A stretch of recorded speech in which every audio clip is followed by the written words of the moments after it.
બધાને નથી સમજાતું. બધાને સમજવા માટે તો આ સત્સંગ હોય છે, એના માટે તો આ બધા આપણે ભેગા થઈએ છીએ. એટલે તો બધાએ જે જ્યાં ફોગી ગયા એના બધાને આપણે અત્યારે ઇતિહાસો બોલીએ છીએ. બાકી બધા રહી ગયા કે ચાર અવસ્થાથી પર, વાણીથી પર, એવો પરમાત્માનો રૂપને પાછો દેખાય. આપણે વારંવાર આ સત્સંગમાં લઈએ છીએ કે ચાર અવસ્થાથી બારો. તુરિયાને વખાણ્યા બહુ, પણ તુરિયાતીત એના ઉપરની વાત કરી. આ બધાએ દેહ બધો બાદ કરી પછી વસ્તુ વધે એ છે. પણ આપણા સંતોએ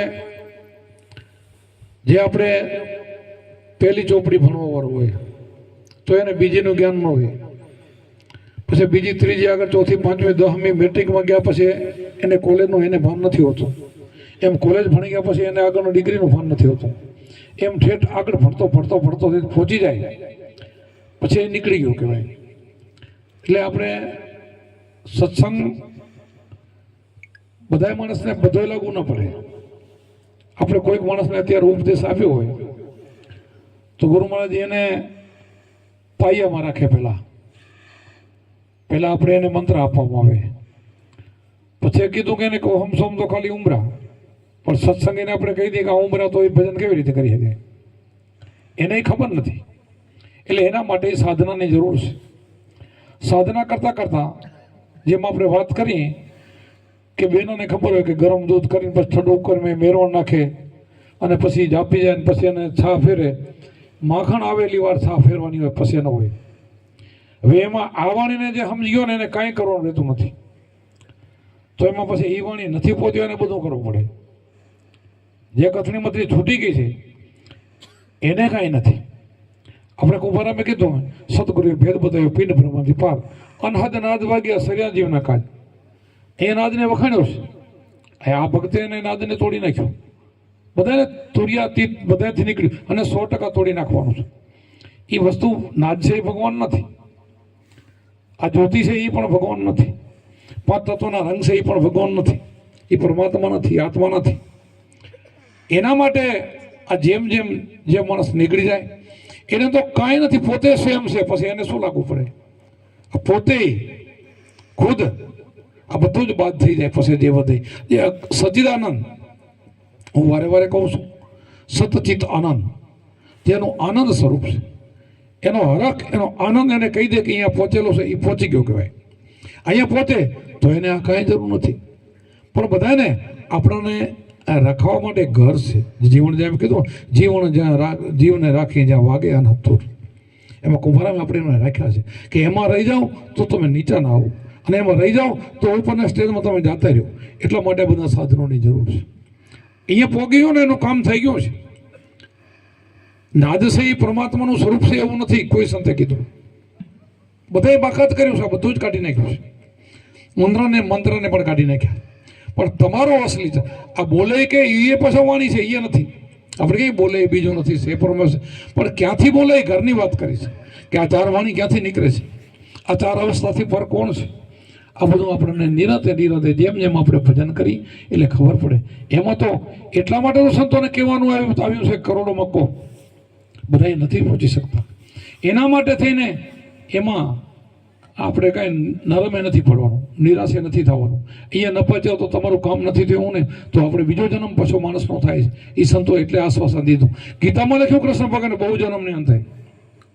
આપણે તો એમ કહીએ કે આપણે બહુ જન્મ નથી લેવા, એકમાં નીકળી જવું. પણ કૃષ્ણ ભગવાને એમ કીધું છે આ કરતા યોગ ભ્રષ્ટ પુરુષ થાય તો બીજા જન્મમાં ફરી માણસનો સંત તરીકે અવતાર થાય. અહીંયા પહોંચ્યો એટલે માણસ કાંઈ નથી એમ નથી.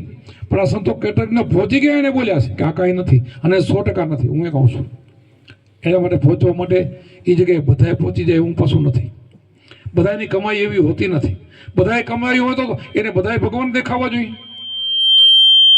આ ગાય એની વાત નથી, જે કરી ગયા એની વાત છે. આજે કરી ગયા ને એ ગાઈ ગયા એની વાત છે કે પહોંચી ગયા, નીકળી ગયા નથી. બરાબર એને કાંઈ કરવું પડતું નથી. એને કાંઈ નહીં પારકે ભટકીશમાં સમજીને શું મત કરવું ન પડે. કાંઈ સમજી જાય તેને કાંઈ કરવાનું નથી. પણ અમે એમ કહીએ કે હવે કાંઈ નથી કરવાનું, તો તમે બધા હોઈ રહ્યો ને કાંઈ ન કરો તો શું થાય? એટલે એટલા માટે જેવો સાધક એના માટે વાણી જ્યાં આપણે સહી ભૂમિકામાં એમ કરતાં કરતાં આપણે હિંમત કરતાં કરતાં નક્કી પણ કલ્યું આ હું છું, આ તમારા સ્વરૂપને ઓળખવું હોય તો તમે ખુદ એના માટે દેહ આખોય બાદ કરવો પડે, આ દેહને આખાને બાદ કરવો પડે. એટલે દેહ બાદ કરે એટલે દેહ બાદમાં બધું કાંઈ રહ્યું નહીં, કાંઈ નથી રહ્યું ને એ પરમાત્મા છે, એ તમે છો. કાંઈ નથી રહેતું એ તમે છો. અને એને ઓળખવા માટે ભજન કરતાં કરતાં છૂટી જવાય. છૂટી ગયો એ બિંદાસ થઈ ગયું, એને પછી કાંઈ કરવાનું રહેતું નથી. એ પોતે પરિભ્રમ થઈ ગયો, એ ભગવાન થઈ ગયો. આપણે કુમારમ ભગવાન થઈ ગયા. તો એ થઈ ગયા તો તમને તો એમ કહેતા ગયા ને સદગુરુએ ભેદ બતાવ્યો પિંડ ભ્રમ પાર અનહદ નાદ વાગ્યા સરે જીવના કાજ, તમને આ કહેતા ગયા. કોણ કહેતું ગયું? કુમારમ. કે આમાં આ નાદ ભ્રમમાં તમે એમાં સુરતાને જીવને ઠેરાવો તમારું કામ થઈ ગયું, એ કહેતા ગયા આપણને. એટલે એ બધું સાચું છે અને એનાથી પર પોતે નીકળી ગયા અને બધા સંતો નીકળી ગયા છે, 100% છે. જેમ જેમ પછી અમુક સંતો શું છે, અમુક સંતો તમોગુણી સંતો હોય. તમોગુણી સંતો એટલે પોતે નથી રહ્યા અને બીજાને હાથવચ રાખી ગયા એવી વાણીઓ બનાવીને મૂકી દીધી, એટલે માણસ કાંઈ કરી ના શકે. પોતે રહી ગયા અને બીજાને હાથવચ રાખી ગયા એવી વાણીઓ બનાવી નાખ્યું. કેટલાય સંતોએ કેટલી નકલી વાણીઓ બનાવી નાખ્યું. તો નકલીમાં આપણે બહુ જવું નહીં. આપણે તો તમને શેનો અનુભવ થાય છે ને એમાં રહેવાનું. તમને જે અનુભવ થાય, ગુરુમાં જે તમને બોધ આપ્યો, તો ગુરુમાં જે તમને અનુભવનો બોધ આપ્યો બીજો કોઈ આપ્યો છે? અનુભવનો આપ્યો ને કે આટલું આ કરવાનું છે, એ કરતાં કરતાં નીકળી જાય એ જ સાચું, બાકી ખોટું. આ જે તમને શ્વાસ ઉશ્વાસનું સમણ દીધું પછી એ નીકળી ગયું. આજંપા જાપ દીધા એ નીકળી ગયું. ઓમ સોમના જપ દીધા એ નીકળી ગયા. પછી જે કાંઈ શરીરની અંદર જેટલા તમે રંગો જોઈએ એ નીકળી ગયા. ટીવીની જેટલું ચેનલું છે મેં કહી, પણ એ તો સ્ટાર્ટિંગમાં કહેવાય, એ બધું નીકળી ગયું. પણ જીવને જીવન જ્યાં રાખીએ એ જ્યાં રાખવાનું તો ઠીઠ સુધી કીધું છે. એમાં રહ્યો ને થઈને તમે ઠકણે જઈ શકો. એને તમે તોડીને ન જઈ શકો. એને કાંઈ નથી એમ કહો તો ન જઈ શકો. એમાં રહીને જ જવાય. એ મુકામે પહોંચો પછી જ જવાય. એક નહીં, તમે હજારો વાણી સાંભળજો. વાણીમાં શું આવે? આ તોડફોડ વાણી તો ઓછી આવે. આ વાણીમાં આવે ઝલણ ઝાલડી વાગે વાગે આના તમારા ઠામ ઠામ વાણીમાં ઈ જ આવે. વાગે વાગે ઘૂઘરા અનહદ નાદ આ ગગન મંડળની ધૂન જ બધું ઈ જ આવે. તો આ બધું છૂટી જાય તમે કરો શું? તો ભજન કેનું તમે કરો? તો બધું કોનું છૂટે? હાવ જે નીકળી ગયો છે એનું કામ છે. અહીંયા નીકળી જવાનું છે, ધીરે ધીરે નીકળી જવાનું છે. ત્યાં સુધી અહીંયા રહેવાનું છે આપણે. આ ઠકાણું છે આપણું. એટલે કોઈ ભ્રમમાં પડવું નહીં. વાણી સાંભળીને કોઈ ભ્રમમાં પડી જાઓ ને તો તમારું ભજન તૂટી જાય. કોઈની બહુ ચડાવી વાણી હોય ને એમાંથી તમે પછી તૂટી જાઓ તો તમારું તમે આમ થઈ જાઓ કે અમારા ગુરુમાં છે તો અમને શું સમજાયું, અમે તો આમાં કાંઈ સમજતા નથી, તો અમે જવું ક્યાં? એટલા માટે પોતાના જે ગુરુ કે ને એમાં કરવું. અને આપણે ગુરુ જે વાણી બનાવી એમાં રહેવું. 52 બારો એને કહેવામાં આવે છે કે તમારો દેહ બધો નહીં એમ. આ દેહ નાશો, દેહથી બારો. આ તુર્યાતીત એને કહેવાય. આ વાણીથી પર એને કહેવાય. આ આનંદથી આગે એને કહેવાય. આ બધું જ્યારે કાંઈ તમારે એવી સહજ સમાધિ થઈ જાય ને તો તમારા નાદે બંધ થઈ જાય, તમારું જોવાનું બંધ થઈ જાય, તમે બધું તમારું શરીર તમારું ભાન ન રહે એવી જગ્યાએ આવી જાવ. એ તમારું રૂપ છે. આના માટે આ પ્રયાસ કરવાનો છે. એના સિવાય બીજો કોઈ ઉપાય નથી. અને નથી તો બ્રહ્મ પડવાનું. બ્રહ્મ પડો તો પછી તકલીફ થાય છે, તો મોટી તકલીફ થાય. એટલા માટે ગુરુના વચનમાં રહી અને ભજન કરું. આટલું તમે કર્યું છે ને, હું તમને બધાને ધન્યવાદ દઉં છું. અહીંયા પહોંચ્યા છો ને બહુ મોટી વાત છે. અહીંયા શું પગથિયામાં મને ડગુમુગું થાય છે. મન થીર નથી, તું ભજન નથી કરી શકો તો એની આગળ ક્યાં ચડી શકે? તમારું મનનું થીર થયું છે બધાનું, એનો તો બેડો પાર. મનને તમે પકડ કરી લીધી, તમારો બેડો પાર. 5 ઇન્દ્રિયોને તમે પકડ કરી લીધી, તમારો બેડો પાર. 5 વિષયોને તમે કબજે કરી લીધા, તમારા મનને કબજે કર્યું, એટલે તમારો બેડો પાર. તો તમારું તમે પોતે સ્વયં ભગવાન છો. તમે પરમાત્મા પોતે તો ખુદ છો. એટલે તમે જે ખુદમાં આવી ગયા ને એને પછી બીજું કોઈ સંશયમાં રહેવાનું જરૂર નથી અને એમાં પડવાનું પણ જરૂર નથી. એટલે જે ગુરુના વચનમાં રહીને આપણે ભજનમાં રહેવું અને રખાવાનું બધાને. એટલા માટે તો આપણે હજી બેહી છીએ. અમે હજી બેહી છીએ. શા માટે બેહી? કે અમને તમે જુઓ તો તમે બેહો નહીં ને. તમે જુઓ આવી નવી વાણી કરે જાઓ અને બેહવાનું છોડી દો. તમે કાંઈ ન કરવાનું છોડી દો. પછી છેલ્લે અણીએ તમારી છેલ્લા મૃત્યુ સમયે તમારી શું દશા થાય તમારે ત્યારે ખબર પડે કે ભજન છેલ્લા શ્વાસ સુધી છૂટવું ન જોઈએ. અને છૂટી જાય ને તો એનો પાછો એને ઠકાણે આવી જાય. એટલા માટે ભજનની જરૂર છે.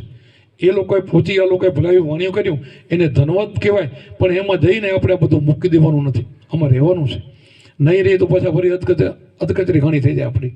એટલા માટે આપણા કુંભારામની વાણી જેટલી છે ને એટલી બધી વાણી સમજવા જેવી છે. અને બધી જ્ઞાનની વાણી છે, અનુભવની વાણી છે. અને કુંભારામ પરચાધારી થઈ ગયા.